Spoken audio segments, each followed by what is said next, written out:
start out by welcoming the ALLJOY community. Hoping you all are having a great day, and your day is about to get better because I have Swebby on the line. Welcome, Stephen Webb. How you doing, bud? Hey man, good. Thank you very much. Good, good. I'm super excited to have Stephen on with us today. We have a pretty cool history where we've worked together with some church stuff, some business stuff, Mhm. and I consider Stephen one of my greatest encouragers and friends, and super Yeah. excited to have this discussion today. Oh, I'm fired up about it. This is going to be real fun. Cool, cool. Hey, I thought because I think we're both intrigued by it and have fun with it. Let's talk about some pilot stuff. I didn't even, Please. yeah, yeah. So I'm going to start with a would you rather right now because I'm watching Okay. everything going on in Israel, and I'm going to give you a would you rather. Would you rather be an Israeli fighter pilot for 30 days or have access to a Cirrus Vision jet for a year? Oh man, that's pretty good. The fighter pilot sounds pretty good. I mean, because they're pretty dominant and strong. It's technically probably a little safer than maybe in the older days. I don't know. I might take my chances, and I don't know if it's an F-15 or what I would get access to over there. But yeah, that sounds pretty fun. I'd probably take that one. Nice, nice. No, that's definitely one of my dreams. Is Yes. I don't know about dropping bombs, but I'm gonna figure out a way into a fighter plane. I Oh don't know yeah, for how. sure. I don't know how it's gonna happen, but Well, you could put that Vision Jet to a test though, and maybe it'll do some of the same stuff.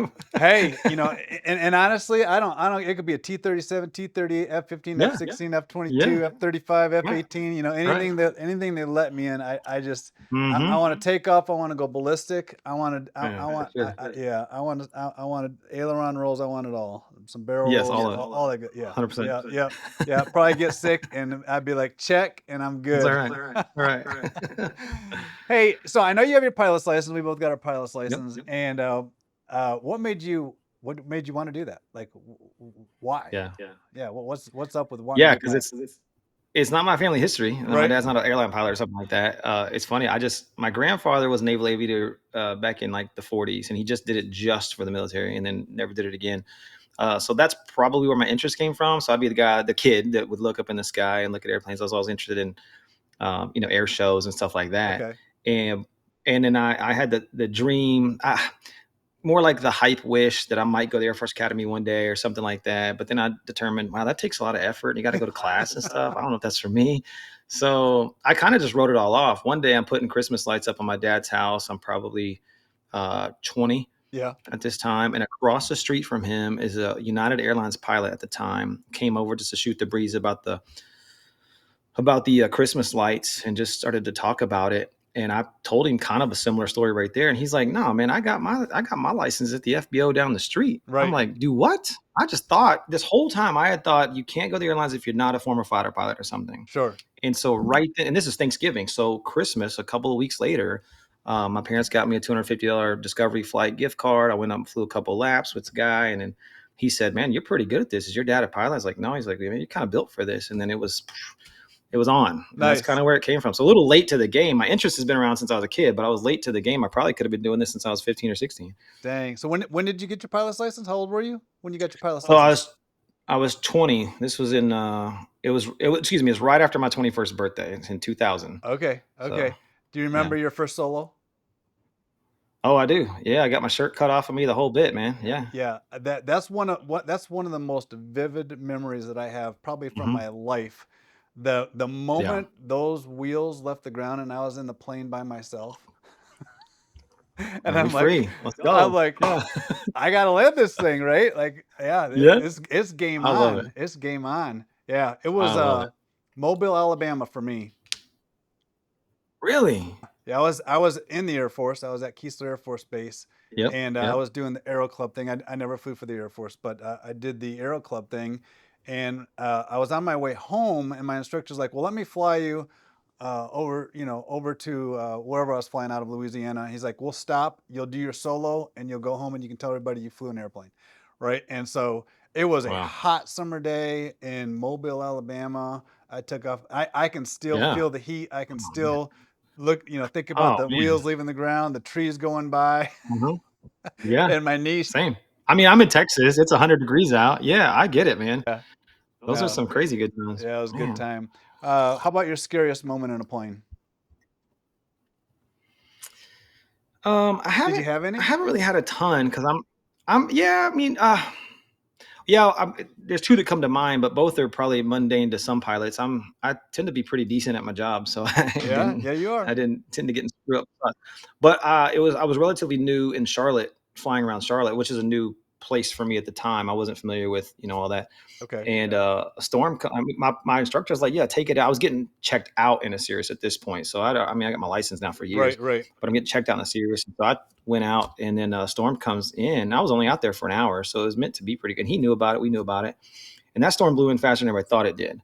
And long story short, I'm doing one of those like bank land sort of things. I can see the because when you're in the air, you can just see the Oh wall yeah. right here, Oh and yeah. it's thunderstorm, not just rain. I've got a lot of actual instrument time, but this was a different sort of thing, and so I had to cut it inside the rain and come in. And so I was a little scary because I was like, I'm gonna get stuck out here. Right. This is going to be a whole ordeal. And I was probably, honestly, a little bit more probably embarrassed because I could have just gone around the storm, landed, got gas somewhere else or whatever. It wasn't really a danger thing, but I probably made it more dangerous than it needed to be. That's probably it. Other than that, I've Okay. landed without landing lights, which is Oh probably not a yeah, good yeah, yeah. idea. Okay. Yeah, I've done Stuff silly like things that. like But, it's fly fine. 60 miles with the flaps down. I'm like, why am I not getting my Oh, airspeed? man, you Yeah. did that? I did that. I took off with the door open. Dude, I've done all of the dumb Okay, I've I've done done that. all the dumb I've stuff. done that. Yeah. But my scariest moment by far was I was in Florida. So I was at Keesler Air Force Base when I was doing my training, and I Mhm. was on a solo training, student training flight.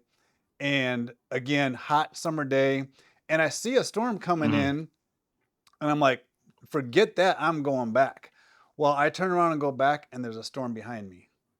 Right. So now I've got a storm in front of me, a storm behind me, Yep. and I'm Yep. 19, and this is what, if anybody ever watched, any pilots ever watched this, like, don't be afraid to call ATC. And I was afraid, like, I'm like, I Yeah. can't tell them like I did, like I'm in trouble, right, or whatever.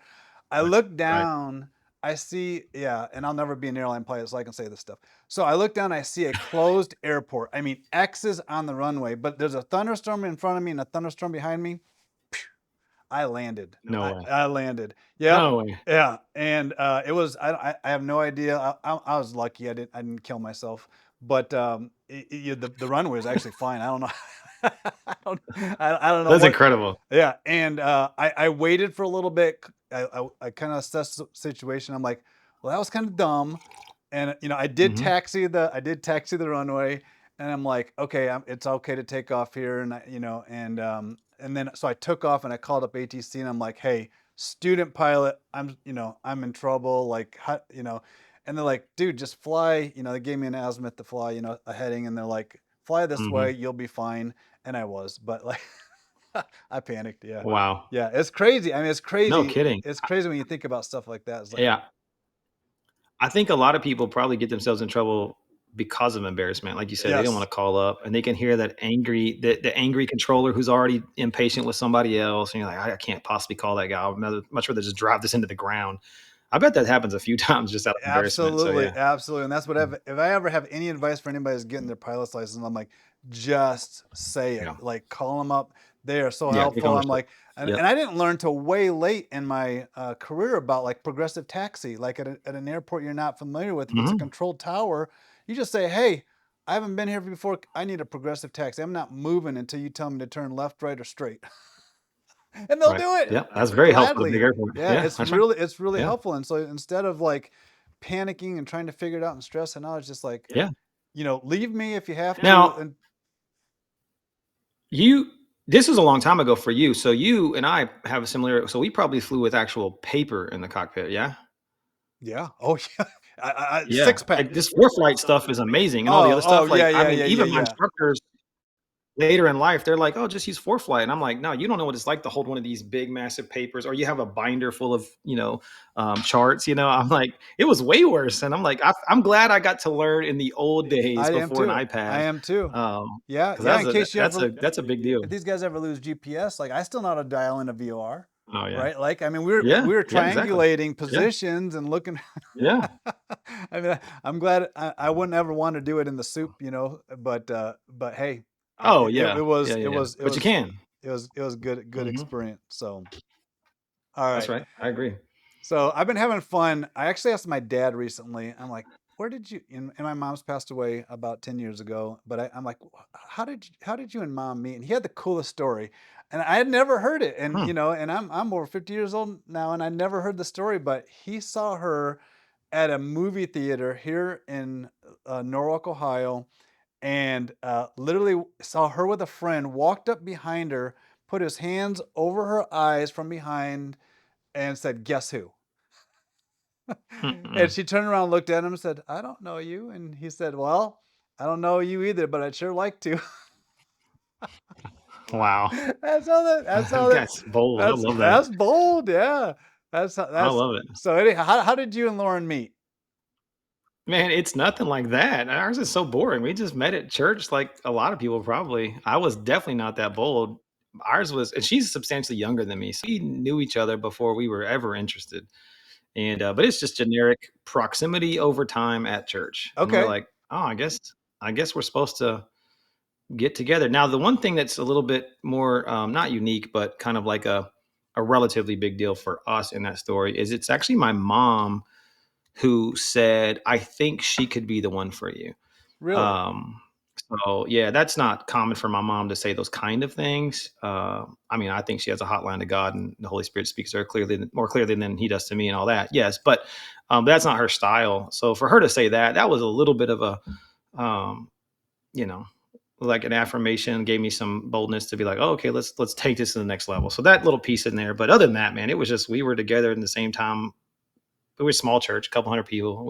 Her brother's older, so he and I were at the lake on Wave Runners 5 days a week. Okay. So we were just always around each other, and it's like, oh, I guess we should get married now. It's kind of as mundane as that sounds. That's kind of No, how it no, went no, down. no. I love it.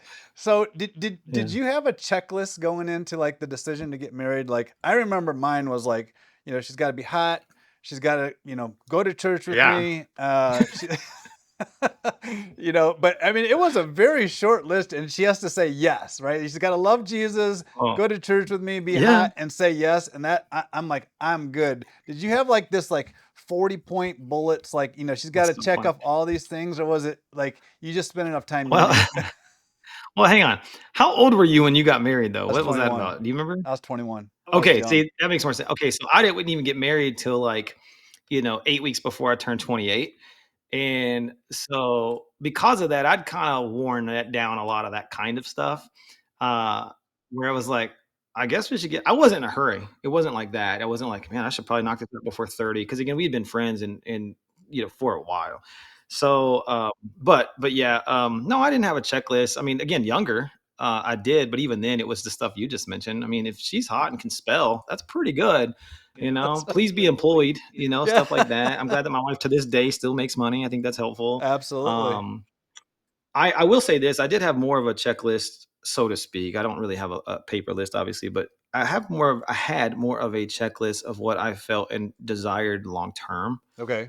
A lot of people marry the hot girl up front, and then life happens. Yeah, right. Or the sweet girl who all of a sudden has a gaggle of children that make her a little less sweet, or whatever. And I Sure. don't have anybody in particular in my mind I'm thinking about, but you know what I mean. It's just like they didn't think past the wedding into the marriage. I Yeah. was definitely more conscious of that thought, and again, that's probably helpful that I got married later in life Sure. that way.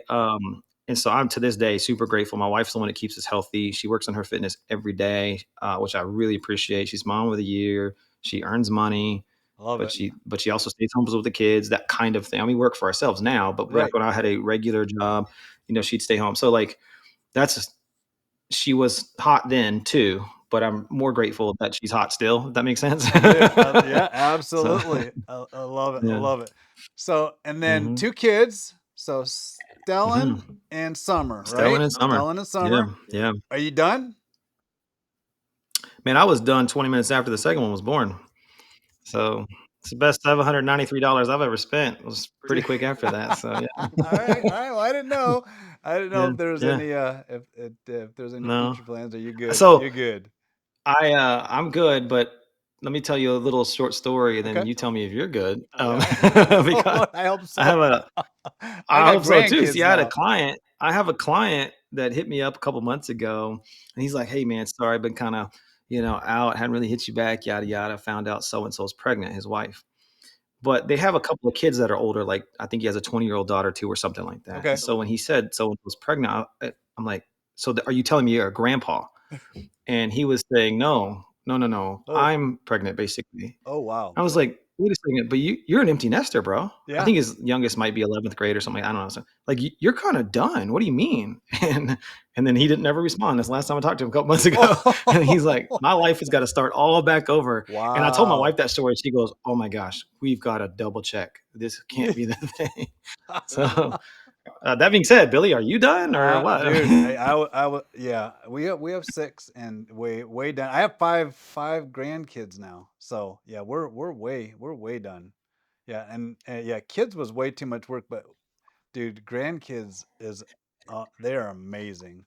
Our kids look at I us hear like that. we need an exorcist because yeah, we treat the grandkids way different than Yep, we yep, treat the yep, yep. kids. That's what I hear too. Oh Exactly. yeah, Exactly. it's a lot of fun. It's a lot of fun. So no, that's good. Hmm. All right. Well, I've got a couple life hacks I want to ask you about, if that's all right. Love it.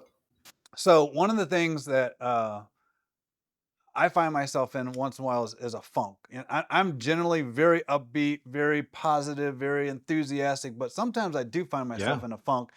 Do you ever find yourself in a funk, and how do you get out of it? Like, which give us some advice, like, Yeah. just share a little bit about that if you would. Yeah, that happened back in March. I was in a pretty good funk for about a month. Um, and you're definitely happy, make the most of situation. I think of you often in those times because I'm not that way. I'm pretty just much the same all the time or negative, but I don't have a high side. Okay. So so I'm like, what would Billy do? I don't know. He's in the clouds somewhere. That's kind of how my mind works. Yeah. So one, I really do. I probably do. I have a couple of mascots, if you will. You're one of those. Dustin Straley, as you know, is one of those. I've got a few people that come to mind as I kind of just like, what would those positive, life giving, kind of legendary perspective miners, what would they be thinking right now? That's actually one thing I do think about. Okay. Sometimes I'll actually, hit you guys up, text you or memo you and just let you know. That's a big one. Um, I'm about to be 46, and it took me 45 and a half years to finally get to the point of really leveraging um, like very intentional prayer and like meditation type of things, Okay. uh, reciting the same scripture over and over and over, being the weird person that I used to think was weird in the 80s. Like moms and grandmothers and so on, that just plead the blood of Jesus and Yeah. just say Jesus over and over as you walk around your house. I'm kind of that guy now. Yeah. Um, a little bit more intention, probably a little bit more words than just Jesus, Jesus, Jesus. But the same idea, as funny as that sounds, I say 45. Yeah, probably the last couple of years I've been doing that. That actually helps me. And then the third thing that comes to mind though is I try to, and again, this is just a product of either age or very intentional, intentional aging, intentional wisdom, whatever. I don't try to make it worse, meaning I'm not just trying to like wait for it to go away. Yeah. So it's not like, well, I'm just going to sit on the I'm going to sit on the couch and watch TV for 2 days until I'm out of the funk. To me, that just stretches out the funk. Yeah. So I try Absolutely. to hit the gym. I change my diet immediately, like just even for the day. Like just what, Yeah. today I'm just doing all juice and water. I might do something like that. I try to, at minimum, just not make it worse by ignoring I it. love that. And to me, those of all is a combo of those things. And sometimes it's just like if I get a memo from Bill Thomas, I'm good. Other times it requires all three of those plus some. So, Yeah. No, that's really good. There's a book that I just finished up called The Miracle Morning. Have you ever heard of The Miracle Morning? mm-mm. It's a Oh, that great sounds book, great. but one of the greatest takeaways I got from that is he starts his morning out with affirmations about Mm, who he wants to be, who he is, what he great. wants to accomplish with his life. And Yep. I found that really powerful and Sure. effective. And again, it's one of Sure. those things that a lot of people would be like, "Oh man, you're pie in the sky, you're way Yeah. up here." I'm like, no, like if you don't see Yeah. yourself making the basket, you don't take the shot. Like you've got to see yourself, making Great. the shot, Agree. and go for it. And then Love it. there was another one on my way. I just drove from South Carolina to Ohio. I was listening to an Audible book called the last lecture, and Hmm. this is about a professor, an IT professor, gave his last lecture after finding out that he was terminal. But anyhow, it's a great bit. But one of the takeaways I had from the first part of this book was he was talking about, we all have two pages we can read from in life. There's the page of everything that's going wrong and the page of everything that's right, that a lot of times we don't ever look at, right? The stuff that we just take for granted that's going Yeah. right. Like I got two arms, they're both working, right? Like both my eyes, they're working fine. Like I ate today. My father-in-law couldn't eat the last 3 years, 3 months of his life. He just Hmm. from chemo, right? It's like, and what was powerful about what he said is, where you spend the most of the time reading from, whatever page you spend the most time reading from, that's how you're going to That's good. feel. That's how you're going to feel, right? Love it. And I don't, I can't Yeah. back it up with all the psychological, whatever, but it makes a lot of sense to me. And when I think about, if I'm thinking, stinking thinking, I kind of feel Yep. crappy, right? And Yep. it's when I get into Yep. gratitude, when I get into, like Yep. what is it, Philippians 4:8, whatever's good, pure, holy, Yep. think about Noble. these things, Yep. right? Yep. I feel a lot better if I can get myself back on that track. And and like you, friends, my Sherry, she's my Yeah. biggest cheerleader, right? Like, For sure. sometimes it just takes, one encouraging word too. And Yes. this is another fun thing. So another thing that I've learned is just do something tiny for somebody, right? Like Mm-hmm. you see somebody like at a restaurant, and Yep. like for example, an older lady that's ate by herself and she's checking out, pay for her meal, right? I was at the gas Yep. station the other day. This little kid, I just asked him, "Hey, you want a cookie?" Right? I asked his mom first, but I'm like, "Hey, can he have a cookie?" I'm like, "I don't have any kids with me, and I need to buy a cookie for somebody." The kid smiled Yep. from ear to stinking ear. Walked out. It probably cost me For sure. $2, right? But like, For sure. I felt like $1 million, right? And I spent $2, and it just made a kid's day. But sometimes those little acts of Yeah. service, little acts of gratitude go a long way, right? Right. So I'm just to tag on to that. I'm with you on um oh, what did you say? Like just gratitude, or essentially the power of positive thinking. Although I'm not necessarily endorsing the book, but I think that's a good idea. Yeah. But there's something to be said for the atmosphere, man. Yes. Like I will easily change just the music. So I'm not playing the card that everything on YouTube's a demonic channel or none of that stuff. Sure. But at the end of the day, if you're in a funk or your kids are just in a mood, Yeah. I legit just change the input devices in the house. Alexa starts playing. I hope Alexa doesn't start Yeah. playing now that I said that. Right. She's But listening. now Alexa starts playing. Yeah, it starts playing like classical. I love classical piano, jazz piano, like Love Harry it. Connick type stuff. Love it. As long as there's no lyrics, that usually helps me a decent amount. Sometimes it's like, let's open the windows, get some sunlight in. But I think there's a big, important, there's just a lot of power, I think, in just simply just retuning the atmosphere before you even get into all the quoting and reading and exercising and all those kind of things. If you can just put some sunlight in the house and change the volume of where you're getting your music or noise, that does a lot right there. So I've tried to do that as well, because that's stuff that if I tell my kids that, it's not going to hit the same. I just do it for them and change what's coming into the atmosphere. All of a sudden, you start to perceive a shift in the room, and I've just been more conscious of that lately. No, that's cool. I one kind of a fun little hack I put in my life is I give 3 minutes to news a day. So Hmm. I'll go on to the three major networks because I want to see what they're all saying, both sides. Yep. Yep. Yep. And Yep. Yep. 1 minute, switch, 1 minute, switch, 1 minute, right? I want to Wow. stay informed, but I do find like if I read too much about axe murderers and countries blowing up and like Yeah. Yeah. I start like wanting to go sit in a corner and rock, right? It's like, Yep. like Yep. is that stuff happening out there? Yes. Can I there's some stuff I can do things about, there's some stuff I What can I can't. do? So I'm like, okay, I want to know what's going on in Israel right now, in Right. Iran and all that, but I don't want to see everybody blow up. I don't want to see all the bloody faces. Like I can't, Right. I just Right. can't. And there may be another time in my life where I have to deal with that, and no choice. Okay, but that's not today. I don't need us down. Yeah, I totally get it. Yeah, we take in so much. Imagine if the way people took in news was how they take in calories. And funny enough, that's how some people do it.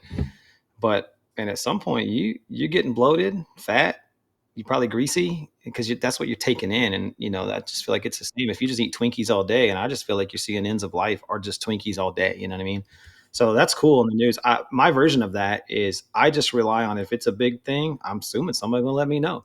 So I get my news, if you will, through Instagram, because that's the digital space I'm on the most. And so, and if it's something like the Iran Israel thing lately or something, it's going to show up on somebody's story.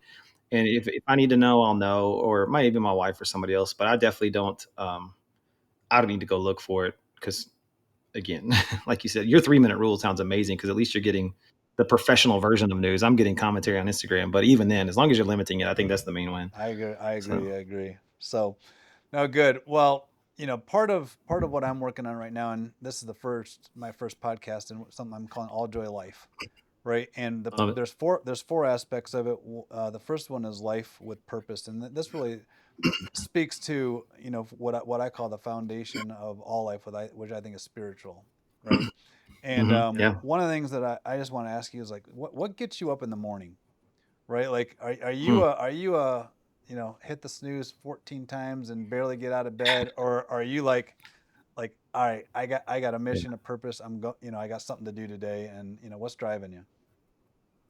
That's great. Great question. I am a morning person, so I rarely ever use an alarm unless I have a very early flight, and even then I wake up without it. That's my backup. But I'm not an alarm guy. I don't need it. I'm just the guy that if I tell myself 4 a.m., I guess I'm up at 4. So that's helpful. So that might be biological or a pattern. I don't know. But either way, whether I like it or not, I'm up. And then with that, then it's like, well, I better make the most of it because I like the quiet mornings. I do love quiet. I'm an introvert generally. So, and you don't have quiet at night. There's no such thing. You have quiet in the morning. And so I like that. But as far as like I don't have like a man today. I have this purpose statement in front of me. I've never been like the Tony Robbins sort of a goal setter kind of guy or whatever. I think those are great. I'm just not that guy. I'm more like man. This may sound like goofy or too cool or big of a deal, but I just really do have kind of lived my life for a long time, a couple of decades now of God's got me and he's going to put me somewhere. So I'm more open to what's my assignment today, not today I'm going to live for you. I'm just like, I'm going to say it once 20 years ago or whatever, and then I'm not Right. going to say it again. I'm kind of that guy. Gotcha. I make plans in my head, but it's God who orders your steps, as the Bible says. I love I that. kind of just live by that, but without the overly spiritual sounding Yeah. Yeah. kumbaya sort of vibe to it. I Right. legitimately just go like, man, this is what I do. I get up, I'm going this direction. Now, of course, I'm very structured, not rigid, structured. Plan. Like I look at my calendar in the morning, I look at my Sure. calendar at night. I know, Sure. okay, wait, time tomorrow. Okay, I'm on this podcast with Bill. Okay, all right. I just kind of get my mind structured. I don't want to wake up and be like, oh my gosh, I forgot. So that helps, but it's not like, again, it's not like I have a big man. I got to see 3 salvations today by noon. I've never been good at that sort of a driver. Same with business. I'm not like, hey, today I've got to do my $1,000 because Ed Milet said he's made $1 million by noon or whatever. I'm not that guy, No. So, Yeah. but God's taking care of me. God Right. provides money when I didn't ask for it or need it. Although I guess we could always need it or whatever. Anyway, like that's not what drives me. Just those kind of things are just. I really, as cliche as it sounds, like man, God's got this. I just need to make sure I'm available. So I will say it this way. I learned this from Mark Batterson years and years ago. Lord, help me to see and seize opportunities. And that's what I do. So it's simply just a mind space or an attention, an awareness, a posture, so that whatever comes my way, then I guess that's my assignment. Does that make sense? That's kind of No, more it how I does. view it. So, am I available and ready? I love So, that. I love that. No, that's great. So what mhm. when did you meet Jesus? Like we've both been on this Jesus journey together for quite a Yeah. while. You talked Wow. about going to church with Lauren, but Hmm. when did this Jesus thing become real to you, or you know you Yeah. knew it was your thing? Well, I was gonna say those are two different things, man. So, Okay, all right, all um, right. I officially sort of prayed the prayer, walked down front, and had the Baptist church say welcome to me when I was September of '87. I was 8 years old. So a very conscious decision to accept Jesus in my heart. and say all the things, commit to live for him, blah blah blah, to whatever that means at 8 years old. Now I was raised in a pastor's house. My grandparents are and pastors, my aunts and uncles are all pastors in some way, in some church staff roles or whatever. So I was kind of born in and around it. So the sort of operational stuff of faith, if you will, is kind of like baked in. Yeah. Um, but then when it came quote real to me, that's probably junior around high school. You start to make a little bit more intentional decisions around things. You're a little more conscious of what your friends are doing, and kind of what they think about things, their opinions about, whether it be politics or world affairs or just anything like that. I started to be more conscious of that. And then when it really started to hit, like I knew that, oh, I guess I'm supposed to like do this, sort of for a living or 24/7, or like this is my life. Was coming out of flight school. God actually interrupted flight school. Actually, I would argue he interrupted my IFR check ride. Um, for in Phoenix, Arizona, Okay. um, coming out of Deer Valley Airport. He interrupted that IFR check ride to call me into ministry.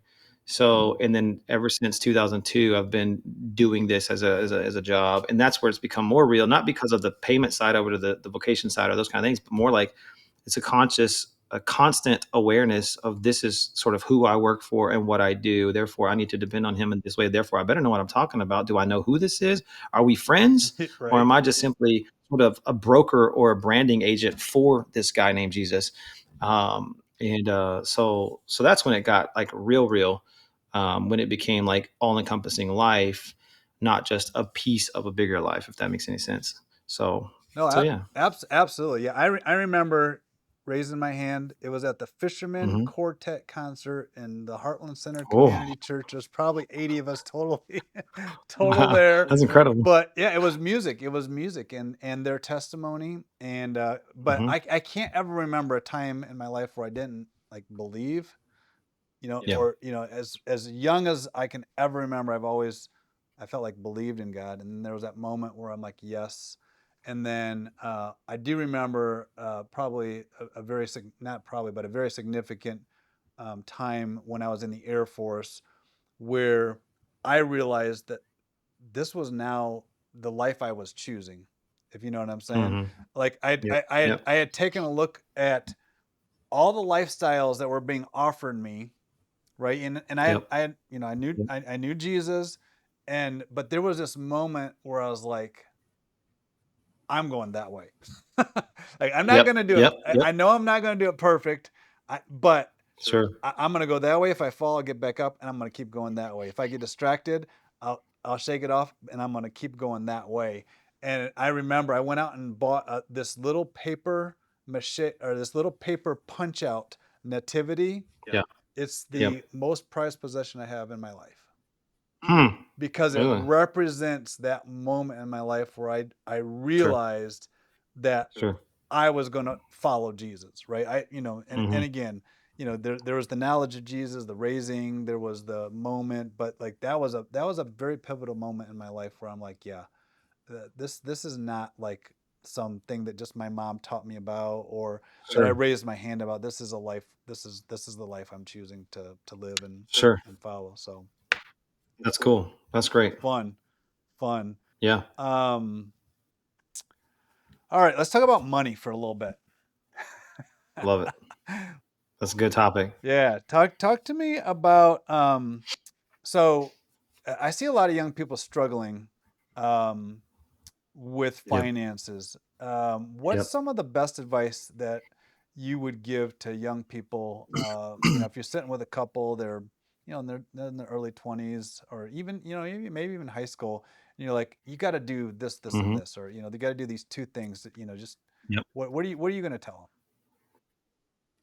Yeah. I'm glad you're asking that. So I just recently, I haven't launched it yet, but I'm I've put together a list of, man. This is the things I wish I would have known at 28. And I picked 28 because that's when I got married. So like, hey, before you kind of grow up, if you will, um, these are the things I wish somebody told me, or that I had, whether it be access to something or whatever. And finances or some sort of resource management is like, I think, 4 of the 11 topics, because it's like a 12-month thing I'm doing or whatever. them? Okay. Anyway, so it's very top of mind to me, because you're right. These are things that we don't tell people. So now I'm born in 1979. Excuse me, I'm born in 1979, meaning my teens and 20s and even 30s to invest meant to go call some 70-year-old white guy in 5 states away who's got to take a 3-day process to buy stock. You know what I mean? So therefore, it's not top of mind. There's no Robin Hood, and you know this obviously, Yeah, but yeah. like, so I'm definitely screaming at you today if you're 25 or something. Like, if you're not investing in some way, you're an idiot. Now, granted, please don't go be an idiot in your investing and just be like, I got a guy. He said GameStop's going to go to the moon. Yeah. You know, there's a whole other layer to that, of course, too. But I'm just saying, man, there's, currently it's never been easier or better to even systematize it and just kind of make it idiot proof. Just put a nickel a day for all I care into it. Just, I'm more interested in, so here's my first answer. I'm more interested in what you're doing to build the muscle memory or the rhythm of investing, Okay. not the dollar amount, not pick your sleep number of stocks, or don't pick your what's my retirement number, 3.5 million or whatever that is. Those are cool. Feel free to think through those terms at some point. Okay. But none of that matters if you don't have this regular muscle of just put it in, put it in, put it in, or better yet, put it in, shut up, go away. Put it in, shut up, Yes. go away. Yeah. Yeah.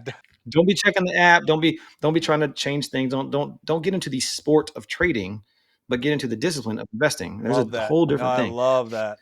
So I'm screaming that at people right now, because literally everyone can afford to invest, because everyone can afford a $6.50 latte at Starbucks. So if you just did $6.50 a month, again, I know that's not going to retire you. I get that, but it's going to start your muscle of investing. And that's what I'm more interested in there. The other thing I tell people, and this is not for age, although the younger you are, I'm sure the harder it is. But I'm telling also, man, please go find somebody old, wise, and patient about this topic. Old simply because that person, generally speaking, not all the time, has more patience. I definitely don't want the 25-year-old asking the 26-year-old who drives a nice car, hey, dude, help me walk through the candle chart here, know when to buy and sell. It's the blind leading the blind. Yes. I'm glad he got a Lamborghini. I'm glad he hit it lucky one day. It's great, and that people do that, and it's totally fine. But by and large, that's not a personality trait, not just a skill. It's something that gets in you, kind of like gambling, affects your brain. I feel like it's that kind of thing. And so I'm just like, hey, find an old, boring person who understands the principles of investing, not how to get rich. And if you can just start there, then I think you end up rich. I think rich is a decision. More importantly, I think being broke is a decision. I don't think it's luck. I don't think it's circumstances. I think it is your decision to be broke. So if I can change mindsets and basic patterns like that, rich is going to be a foregone conclusion later. Love it. I just got to get them to listen first. Love that. Love that. Do you live on a budget? Do you actually have a budget that you have Yeah. somewhere and you go by? Yeah. Yeah. Yes and no. Because we've been relatively smart, um, then we have margin to where I don't have to check it every day. There was a time where I'm on food stamps. There was a time where I'm even hitting you up back in the day, being like, "Hey, man, you mind if you buy me some McDonald's?" So I've been through those seasons. Sure. And so budgets are obviously far more important in those times. But yes, I still at least set a budget every year. I reforecast every quarter, because I still want to at least have at minimum the awareness. That's again the issue. Yes. Sometimes you have margin. God's been good to you. Somebody bought you a car. Whatever the case is, that you have flexibility. That's cool. But the worst part is that you lose sight of it. And I just want to at least have a budget in sight as a sort of a calibration tool, if you will. And that way, even if nothing else, it lets me know what is my margin. If I'm up, 100%, cool. But at least I want to know how to compare that. But I can't just be like, oh, we're good. We don't have a budget, because that's the person who's off a cliff next week. Yeah, And I just absolutely. don't want to be that guy. Absolutely. Yeah. I've had one forever. I've had an Excel spreadsheet that I've manipulated to be my budget, and it has everything from personal finances, investment, Yep. debt, Yep. the whole works, right? But one of Right. the most helpful things that's been for me in budgeting is to have really a quarterly conversation with my wife to be like, okay, what do we Yeah. want to do? Where do we want to be? Like what it, Right. right? Let's just and at a macro level, not a micro level, right? And then we also have a line item called fund money, right? Good. That we together fund, and that becomes a great marriage tool. I'll tell you, because there's an whatever's in that fund, and Sherry doesn't spend it. Like she hasn't been spending it. Um, Whatever's in that fund, it's the no questions asked fund, right? It's like there's Yeah. money in the fund money. you Love want it. to use the money. It's pre-funded, right? So that in this point of our life, that's a luxury that we didn't used to have, but now it's a pre-funded thing, and I would have done it earlier had I thought of it. But Yeah. it's been a great little tool that we've been able to use to just make a lot more peace with money, I guess. Uh, there's another. Yeah. I think that's a great idea. Thank you, thank you. There's another big item that I know is dear to your heart, and on our budget item, and that is giving. When we got married, she Mm, was 20, I was 21, and we both completely bought into we're going to tithe. 100%. yeah. We're gonna tithe, and we started Yeah. when whatever it was. I was making $8 an hour in the Air Force, and she was making $8 an hour, watching, helping at preschool or whatever. Um, Yep. but now when I look at what the spreadsheet says we're tithing, I don't know that I ever would have been writing and stroking the checks that we're stroke now Yeah. if Yeah. we hadn't started that back then as and I hate Yes. to even say discipline, It is. because after Yeah. done it so long, it's just a joy. Like, it's one of my favorite things to do is Yeah. to give now. Yep. And Yep. so, yeah. So Yep. how do you convince or talk to people about the importance of giving and tithing Hmm. when it comes to money? Because there's this area of investing, and almost everybody kind of, they might not do it, but they're kind of like shake, like, yeah, if I'm not doing that, I Yeah. should be doing that. But Yeah. when it comes to tithing, Right. you know some people might nod, but they're like, there's no way, and you know what, that I'm going No to way. do that, right? Yeah. So anyhow, I'm interested in some of your conversations around tithing, like Yeah. how you have that conversation. Yeah. If you think that there's I, somebody I, that's, you know, yeah. I love all of that. I could talk about that for an hour. Cause I didn't grow up wealthy. It's not okay, that kind of thing.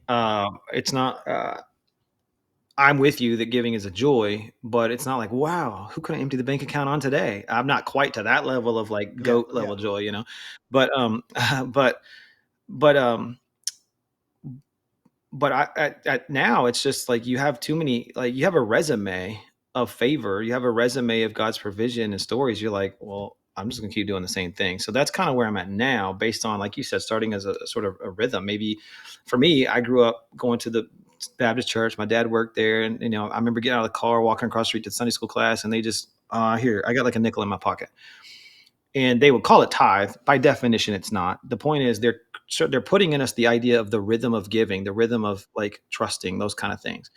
As fast. So now I'm just used to, that's just what we do. yes, I guess this works. So then I like that. I don't care how dumb it sounds. I love the idea of just, let's just get in the rhythm of that first.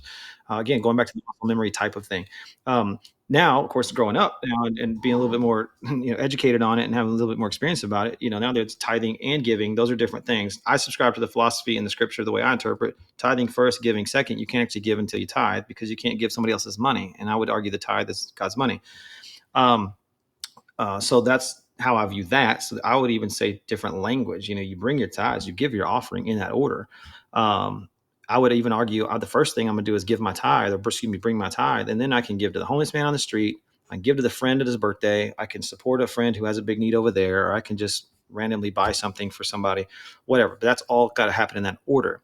Now, I do like to at least address, for the people that argue tithing is Old Testament and all that stuff. Cool, whatever. My question to those people are, fine, what system in your life have you built to trust God in the area of your finances? If you believe tithing is Old Testament, fine. But what rhythm and pattern do you have? What system and process in your life puts God first in the area of your finances? I just call it tithing. If you want to call it something else, I don't care. But the point is, I think we need to learn to, like, I'm going to give this to you and see what you're going to do with it. Test me. Again, if it's Old Testament, that's fine. Until you cut it out of the Bible, I'm going to still call it then. sure, So test this and see if I'm, push open the floodgates and all that kind of stuff. So I buy into that philosophy of trust. Call it tithe, first fruits, whatever. If you don't want to call it that because it's Old Testament, so be it. I'm a big fan of, like, fine, I call it trust. So I start that way, and that's been a game changer for me, because then after that, I'm free and clear over here. right, Now, so that's what I would do. Now, I and you have stories, 10 times my stories probably, but I understand. There are times when, or especially early on, until you build this rhythm, Yeah. as well as have good financial stewardship, good practices of saving and investing, so on and so forth. It's few and far between where you see the blessings by comparison to others that we're talking about. Maybe they're like, I only have $5. I know. So there is a sort of growth curve, if you will, of like, I know, but at the end of the day, it's because you don't trust. Giving is not giving $1 million. Giving is more of a posture of the heart. And, God's just looking like, was your first response to be a conduit of blessing, or was your first response, I can't afford it? And one of those questions or one of those statements is about trust. The other one is about arrogance that you control it all. And so I just feel like, again, going back to the investing, I want the rhythm. I just want you to trust God in the rhythm. That's what I'm interested in. We'll get to the 10% later. We'll get to the I gave a car away kind of stuff later. But that's never going to happen if it's not built on a foundation of trust in somebody, in this case, bigger than you, who is the source of all your stuff. So I sort of preach that, if you will, pretty often in so many different ways to people. And then I just start sharing resume, mine, yours, other people that we know. Like, Yeah.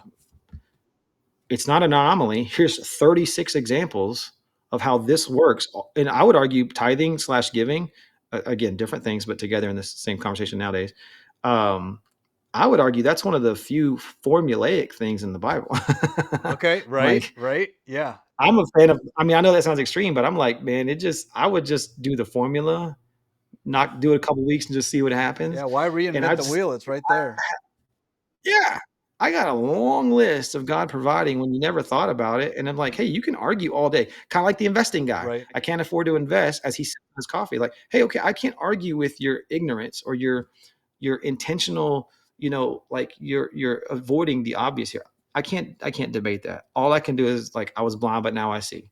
I trust, and now God provides. I'm happy and joyful, and so on and so forth. That's all I can do at some point. I can't convince them, but that's kind of my progression of how I might tell the story, if you will, of giving and all that. I love that. Love that.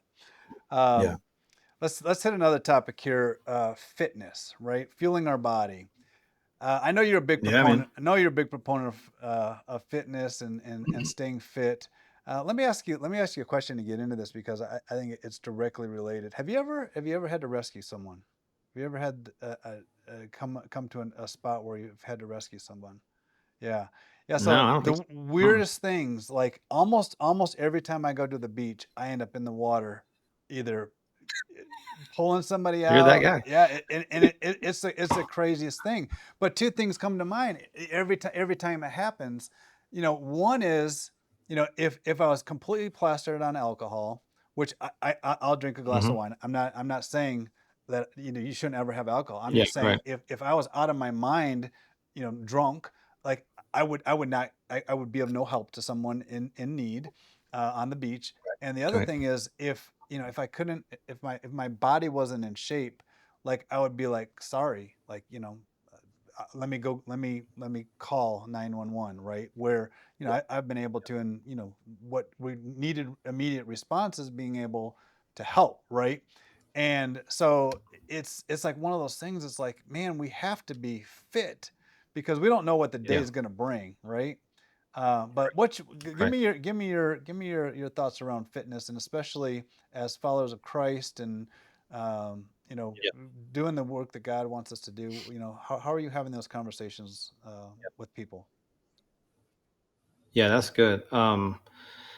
Yeah, I mean, I'm interested in it, passionate about it. Although I have my ebbs and flows like everybody else. I'm in an ebb now. I'm in a fluffier season right now. As a matter of fact, a season of low discipline right now. Just to be honest with you. No, I hear you. But anyway, so it goes up and down. But like I'm interested and passionate about it. You kind of just alluded to this. Like I want to be fit to respond. We're talking physical fitness right now and all that kind of stuff. But I think there's also, again, just because the word fit I apply to a lot of things. Are you financially fit to be able to do this? Are you mentally fit to be able to do this? Are are you fit, spiritually, to have these conversations or whatever? Like me, can you put yourself in a posture to respond? And so every athlete is always on the balls of their feet as long as they're playing the sport. But that's tennis, football, basketball. You are never flat footed as an athlete because you're always in a posture of expectation. The way I would talk about it, even in churches, is your preparation proves your expectation. This is shown in scripture in a bunch of different ways. I like the parable of the prodigal son. He goes out and he comes back. While he's a long way off, the father sees him.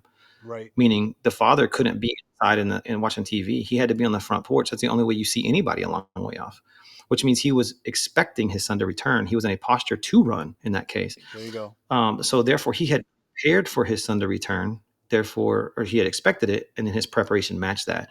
So I don't think you can talk about, I'm expecting God to do this, really, because you ain't prepared for it. And God's over like, I ain't giving you crap, bro, because you're not gonna have anywhere to put it. Money, people, the hot girlfriend you said you wanted, like you don't even have a pattern of brushing your teeth. I can't give you a Yeah, pretty woman. yeah.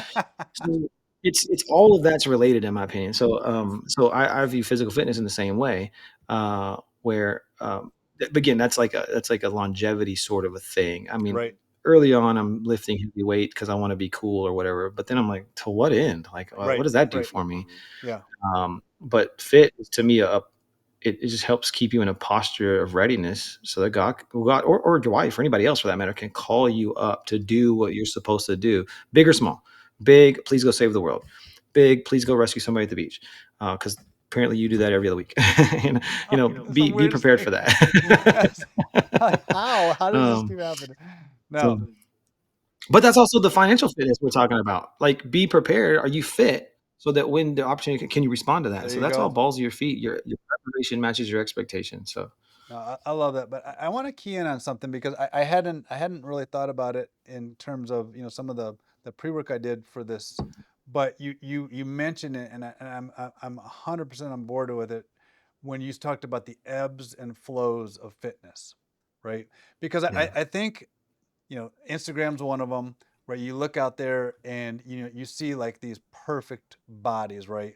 But not Mhm. next to it's not the cost, of Yeah, what it yeah, takes it's not sustainable, right? A lot of those right. people are, they're fasting for at least 24 hours Yeah, before that photo was taken. They get yeah, dehydrated before that photo was yeah, taken. They absolutely. take the photo and then if they don't go to the hospital, then they go back and they go back to normal life, right? And honestly, what's worked best for me is the ebb and flow. I have this range. Sometimes I Yeah, want to be fit. Sometimes I want to eat when I want to. I want a donut, like and I'm gonna have a yeah, donut, man. right? And I'm gonna have the latte, That's good. and I'm gonna have the strawberry pie, right? But it has to stay for me. It has to stay in check, right? There's like this river to swim in, right? But I don't want to Yeah. get hung up on. I don't want to go. I don't want to go over the dam, Mhm. so to speak. Yeah, But like yeah. if I stay in that ebb and flow though, and I have this, I have these places where I'm like, oh well, okay, breaks, right, back to discipline, Yep, right, and then yep, at some point I'm like, okay, well, the discipline's been great, but now, now I'm not, I'm not enjoying, a nice meal with my wife, mhm. because I'm like, oh, I can't have carbs or what. I'm like, I don't want that Right. either, right? And so it does take more of a shape. In my mind, the best practice is more of the ebb and flow. So I love that you said that. That's helpful for Well, me. because yeah, to that point, yeah, no, I'm the same. I need other people to say those kind of things too. So otherwise, you have that binge and purge mindset. And so, and I'm also that guy though. Not so much. Well, yeah, I guess in the church world, binging and purging is, we're gonna fast for 7 days, and then we're just gonna eat crazy. It's a binge and purge too. That's the Christian version of doing it. Is how you break a fast. But otherwise, if you're not doing the ebb and flow, and you're a little bit overly rigid or legalistic about it, man, that's where it gets hard because now you're just like here's how it sounds. Well, I already broke my diet today, so the rest of the day I'm just gonna eat crap all day. So, but then you wake up in the morning, you feel terrible, and you're like, I feel bad. I'll start my diet tomorrow, and it's just a snowball because you binge and purge, rather than just like, hey, just okay, that one meal, no problem. You ate 5 chips on a low carb diet, fine, move on. And I battle that all the time. I'm not perfect. My wife's a lot better at that, but I'm not that guy. I've moved away from binge and purging, but at the same time, my ebbs and flows, the river you're talking about, mine's a little wider. Right, So, right. Yeah, I'm trying to think of the book that I read. It was a fitness book, but he called it the what the hell syndrome. Right. oh So yeah, yeah. So you get see that? started and then you just start saying that to yourself and Yep, but it really is this downward spiral because you messed up once. He's like, no, no, no, no. He's like, take the mess up and yep. just course correct, but Well, yeah, yeah, that's right. it's easy. It's easy to go That's right. down that path for sure. Mhm, Um, mhm. so the last area that is part of the all joy life is to embrace growth. Right. We talked Mm, a lot about this on. I swear I spent 6 months on it in our devotional, just talking about the expectation we should have of growth, of ourselves in the area in all areas, right? To be like lifelong learners. Um, mhm, and so I guess my question for you is, how do you try to motivate folks in the church world, or the folks around you, to grow, right? To not mhm. just be like, okay, I'm I don't I'm not an axe murderer, I'm not a rapist, I Yeah, got the money in good. the bank, I'm and I'm like, it's like God's not Mhm. done with you. You need to keep growing. Like, is that a real, like, conversation that you're having, or Yeah. does that come up a lot, or?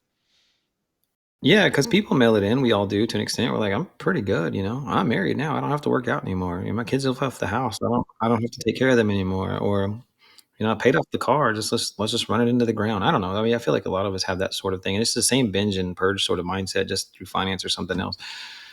So yeah, I think that's true. People come to the place of they've arrived. That's one side. The other side is apathy, where it's like, "Man, it's just too hard." I've now gotten to the age where I don't have to work that hard. Right. I think people get there sooner than later too. By the way, I think that's funny. Now it's all in different areas. Okay. Certain people they've arrived in this particular area, so they're just going to move on here. I'm going to start making money, but I'm not going to work on my health anymore. That might be an example. Okay. So, and I just feel like that's a dangerous place to be because again, it's binge and purge. I'm going to purge on any sort of personal discipline over here, but I'm going to binge all day on the investing side or whatever. So, so yeah, I think it comes up all the time in some way for me. And at the end of the day, though, for me, I'm not trying to change anybody's sort of values. Okay. I tell a lot of churches that something similar, like to your point, somebody's out there like, dude, I make pretty good money. I'm a pretty good dude. Don't be coming and telling me that God's going to wreck my life. Yeah. Like, you got to come to the revival, dude. God's going to wreck your life and really get a hold of you. Like, that's a terrible, terrible, like, marketing strategy for most people. Right. Um, but that's just what super hype Christians do when they need to sell some tickets, so to speak, to the revival that has 9 people coming to it. So please Yeah. don't be that guy. Okay. Yeah. Um, Right. so so I tell people like that, like, hey, I'm not trying to change people's values. We usually all value some of the same stuff. We kind of all of us have the same general felt needs, being needed and known. For example, do I have money to do X, Y, and Z? Okay, do I have peace? Do I have joy? Do I have comfort? However you want to define that. A lot of those kind of things. Meaning these values exist. I'm simply just trying to align values and show them like, oh no, I'm with you, dude. We can actually do this together. We can actually our church provides this thing for you. I'm not trying to change values. I'm trying to align values.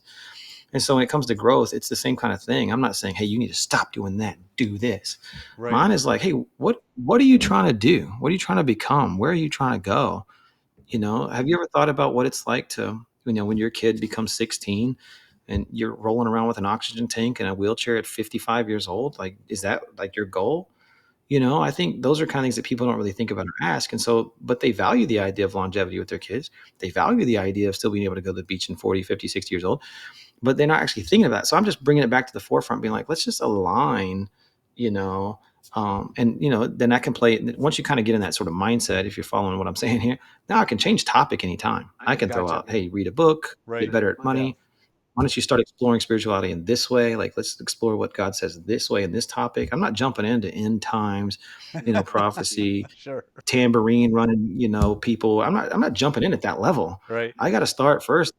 Are you even interested in the story of God first? And Yeah. then we'll get to the Right. weird stuff later. And that's what I mean. It's kind of alignment of values, not changing values. And to me, that's the way I've found to kind of attack any sort of topic pretty easily and bridge the gap. That's why I have clients that are not all from one denomination. That's why I have ability to do like have clients in business or other places that we probably don't even vote the same way half the time, but they're Sure. like, yeah, but I like how you've aligned values. And once you do that, you can bridge a lot of gaps that way. Love it. Love that. So I guess just to Yeah. wrap up, so you talked about having your own business. One thing that I want to Mhm. do as part of the All Joy community is to help funnel people to places where they might, have a need. They might be looking for, a life coach, or, a consultant or whatever. So I want to make sure people understand, and we probably should have done this up front, but, tell us, tell anybody that's watching this, why do you call Stephen Webb? What, and what, Yeah. what are they going to get? Yeah. I mean, for the most part, I'm a church coach. I'm a leadership coach, but in the church space primarily. Again, I've worked with Chick-fil-A operators or everybody in between, but generally that's the space. And the main sort of product, if you will, that I tell people is I provide you another way to think about it. I'm not coming in and give you a formula. Here's how you should do church based on what I know. I'm not going to do that. I'm more like, again, what do you want to do? Here's my skill set to kind of, give you a little bit of fuel, kind of help you light the afterburner or whatever. Then we can go together. That's my sweet spot. My expressions, how that comes out is coaching, like ongoing, kind of on your team for a 3-month contract or whatever. Consulting, I'll fly in, drop some knowledge, fly out. We never have to talk to each other Yeah. again.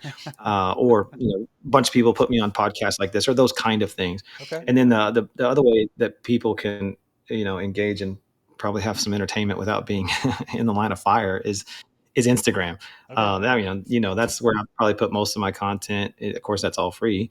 And then, but that'll get people thinking in a different way pretty quickly. A majority of my income these days comes from Instagram, meaning somebody saw a post, somebody shared the post, they called, they said, "Hey, I saw this post you wrote, yada yada yada." So that's usually where the provocative content that's I think helpful, but that'll get you triggered to kind of go down that line. That's Instagram.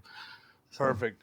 What a great conversation. Thank you so much for being on that was the fun. ALLJOY podcast. Mhm. I'm going to make sure that I put your links down in the comments below the video for anybody that's looking to get a hold of you. Highly recommend Stephen Webb.